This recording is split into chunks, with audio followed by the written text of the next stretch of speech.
Love FM.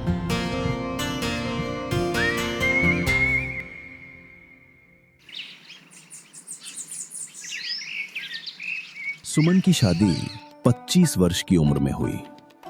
उसका चेहरा चांद सा दमकता था और आंखों में सपनों की चमक थी। गांव वाले कहते, इसे तो राजकुमार मिलना चाहिए, मगर उसके माता पिता चाहते थे कि 17 वर्ष में उसका विवाह हो जाए। कोई अच्छा रिश्ता न मिला। कुंडली के दोष या दहेज की मांग रिश्ते तोड़ देती थी। आखिरकार सुमन के पिता ने एक रिश्ता स्वीकार किया। वो ईश्वर था। वो 35 वर्ष का था। पहली बीवी कोई बीमारी की वजह से मर चुकी थी। उसकी एक कपड़े की दुकान थी। गांव में उसकी मेहनत की मिसाल दी जाती थी। माँ बाप के कहने पर आज्ञाकारी सुमन ने यह रिश्ता स्वीकार किया और हरे भरे गांव में बसी हवेली में ससुराल चली गई। ईश्वर सज्जन था। सुमन की हर इच्छा पूरी करता। रेशम की साड़ियां, चमकदार लहंगे, 50 लाख की संपत्ति, 3 बीघा जमीन, ये सब कुछ था। फिर भी लोग सुमन की किस्मत पर तरस खाते। सोचते कि क्या ये सब उसके दिल का खालीपन भर सकता है। ससुराल में सुमन का जीवन सपने सा शुरू हुआ। ईश्वर की मोहब्बत उसके लिए वरदान थी। हर सुबह तुलसी को पानी देते हुए वो गांव वालों की तारीफें बटोरती, मगर उसके दिल में एक अनकहा दर्द छिपा था जो धीरे धीरे उभरने वाला था।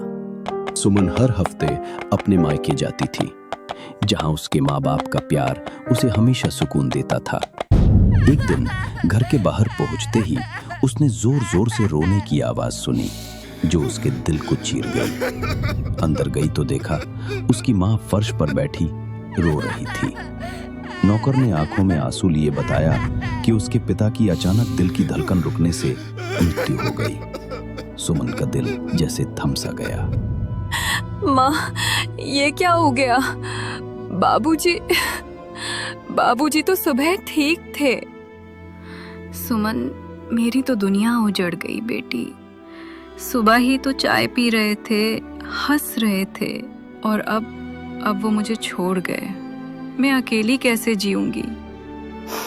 माँ, तुम अकेली नहीं हो। मैं हूं ना तुम्हारे साथ। हम सब कुछ ठीक कर लेंगे। दोनों माँ बेटी देर तक एक दूसरे को सांत्वना देती रहीं। सुमन का दिल भारी था, लेकिन उसे अपनी माँ की ताकत बनना था। घर में अब सिर्फ एक नौकर था और सारा बोझ सुमन के कंधों पर आ पड़ा। उसने अपने पति ईश्वर से बात करने का फैसला किया। ईश्वर, मेरे बाबूजी चले गए। माँ अब बिल्कुल अकेली हैं। मुझे इजाजत दो कि मैं उन्हें अपने साथ ले आऊं। मैं उन्हें इस हाल में नहीं छोड़ सकती। सुमन, तुम्हें इजाजत मांगने की क्या जरूरत? ये तुम्हारा घर है और तुम्हारी माँ मेरी माँ। उनका दुख मेरा दुख है।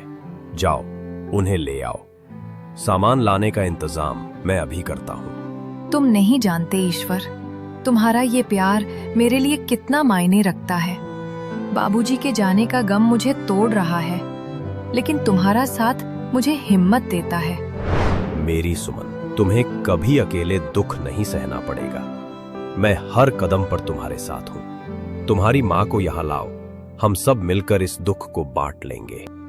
सुमन की आंखों में आंसुओं के बीच एक हल्की सी राहत की चमक थी।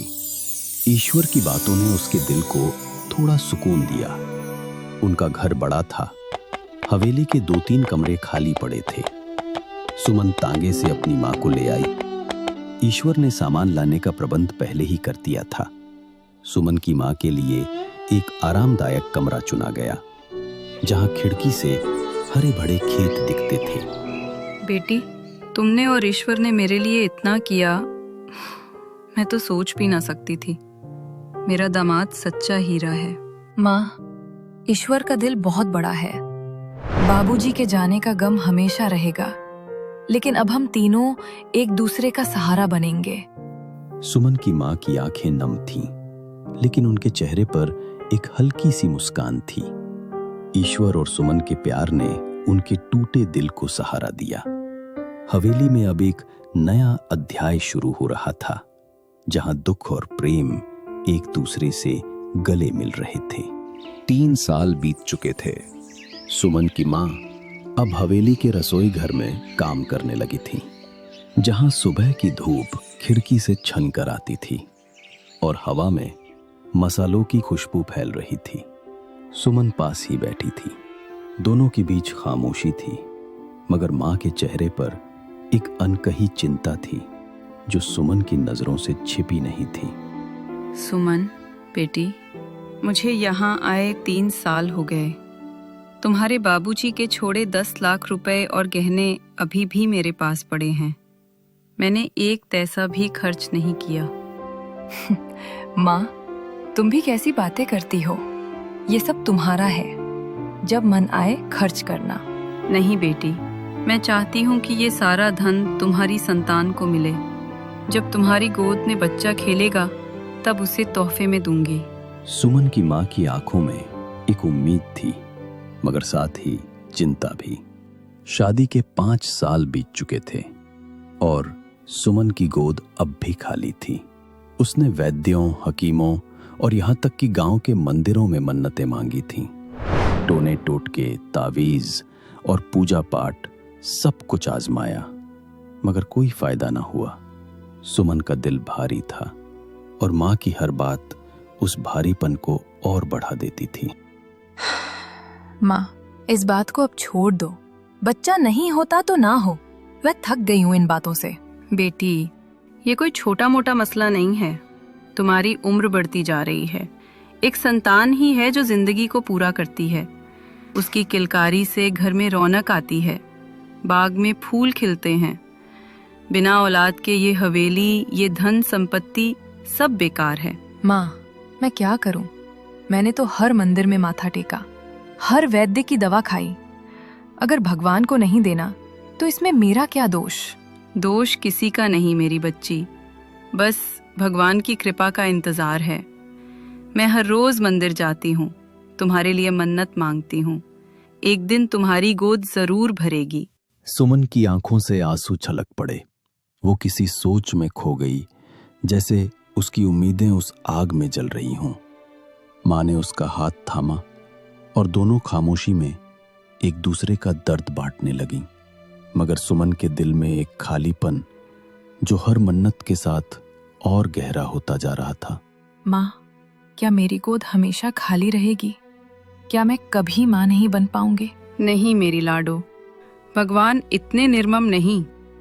तुम बस हिम्मत रखो, तुम्हारा बच्चा आएगा और जब आएगा तो ये हवेली उसकी हंसी से गूंज उठेगी।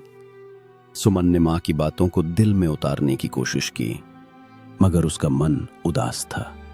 सुमन की आंखों में आंसू और उम्मीद एक साथ चिलमिलाए, जैसे कोई अधूरी कहानी अभी लिखी जानी बाकी हो। कुछ दिन ऐसे ही बीते। सुमन की प्रार्थनाएं मंदिर की घंटियों के साथ बेकार गईं।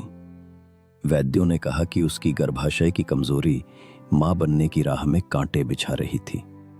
मां की रोज की बातें उसके दिल पर बोझ बन गईं। वो अब अपने सपनों में बच्चों को देखने लगी। कभी अकेले बातें करती, कभी मायूस बैठी रहती। माँ, ये बच्चे की रोने की आवाज सुन रही हो? मेरे दिल को चीर रही है। बेटी, कोई आवाज नहीं है। मेरे कान बहरे नहीं हुए, पर तुझे क्या हो गया है? माँ, मुझे हर वक्त बच्चों की किलकारी सुनाई देती है। कभी लगता है मेरी छातियां दूध से भरी हैं। मैं ये बात तुमसे छिपाती थी, पर अब बर्दाश्त नहीं होता। सुमन, मेरी बच्ची, तू इतना परेशान क्यों है? माँ, मैं माँ बनना चाहती हूँ। ये खालीपन मुझे खा रहा है। हर दिन, हर पल मैं बस एक बच्चे की चाह में जल रही हूँ। क्यों नहीं हो रहा माँ? मेरा क्या कसूर है? बेटी, कसूर तेरा नहीं, भगवान की मर्जी है। तू हिम्मत मत हार। माँ, गांव के बच्चों का शोर मुझे तीर सा चुभता है। मैं खिड़कियां बंद कर देती हूँ, पर ये आवाजें मेरे मन से नहीं जाती। मैं थक गई हूँ माँ, मुझे बस एक बच्चा चाहिए। सुमन, तू खुद को यूं मत सजा दे। हम और वैद्य देखेंगे, कोई और मंदिर जाएंगे। तेरा दर्द मेरा दर्द है, बस थोड़ा और सब्र कर। सुमन की आंखों में निराशा और चाह का तूफान था। गांव के बच्चों का शोर उसे चैन नहीं लेने देता था। उसकी चिकित्सीय स्थिति और मन का बोझ उसे हर पल तोड़ रहा था, और मां की चिंता उसकी सिसकियों में गूंज रही थी।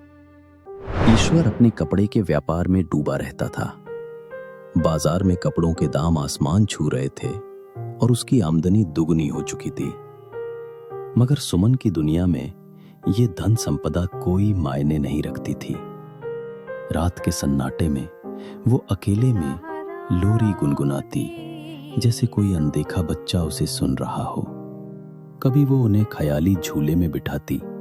उसकी आंखों में एक रहस्यमयी चमक उभरती जो ईश्वर को बेचैन कर देती। हवेली की दीवारें मानो उसकी इस अजीब हरकत की गवाह बन रही थीं। सुमन, कल खाने के टिफिन में रुमाल किसने डाला था? अरे बच्चे तो शरारती है ना, ये उनकी ही करतूत होगी। बच्चे? सुमन, यहाँ तो कोई बच्चा नहीं है। तुम क्या कह रही हो? हमारे बच्चे नहीं हैं? अरे वो तो अभी स्कूल से लौटने वाले होंगे। मैं उनसे पूछूंगी किसने ये शरारत की। ईश्वर का दिल तालक उठा। सुमन की बातें, उसकी वो रहस्यमयी मुस्कान और उसकी आंखों में झलकता अनजाना विश्वास उसे डराने लगा। वो समझ गया कि सुमन का मन अब उसकी पकड़ से बाहर जा रहा था। उसकी हर हरकत, कभी आधी रात को बच्चों की लोरी गाना, कभी खाली पालने को झुलाना, एक अनसुलझी पहेली बनती जा रही थी। उसने ये बात अपनी सास से छिपाई, क्योंकि वो पहले ही पति की मृत्यु से टूटी हुई थी। ईश्वर ने दुकान छोड़ दी और सुमन की देखभाल में जुट गया, ये डर मन में लिए कि कहीं उसकी पत्नी की ये रहस्यमयी दुनिया उसे पूरी तरह न निगल ले। हवेली की खामोश दीवारें अब सुमन के इस अनजाने व्यवहार की गवाही दे रही थीं, और हर रात एक नया रहस्य जन्म ले रहा था। हवेली की अंधेरी रातों में सुमन का बर्ताव अब ईश्वर के लिए एक अनसुलझा रहस्य बन चुका था। क्या वो सचमुच बीमार पड़ चुकी थी, या उसका मन किसी अनदेखी दुनिया में खो गया था? क्या कभी उसकी गोद में बच्चे की किलकारी गूंजेगी, या ये खालीपन उसे पूरी तरह निगल लेगा? ईश्वर इस भयावह मुसीबत का सामना कैसे करेगा, और क्या सुमन कभी ठीक हो पाएगी? इसका सवाल जानने के लिए देखिए इस कहानी का अगला भाग सिर्फ लव FM पर। Love FM।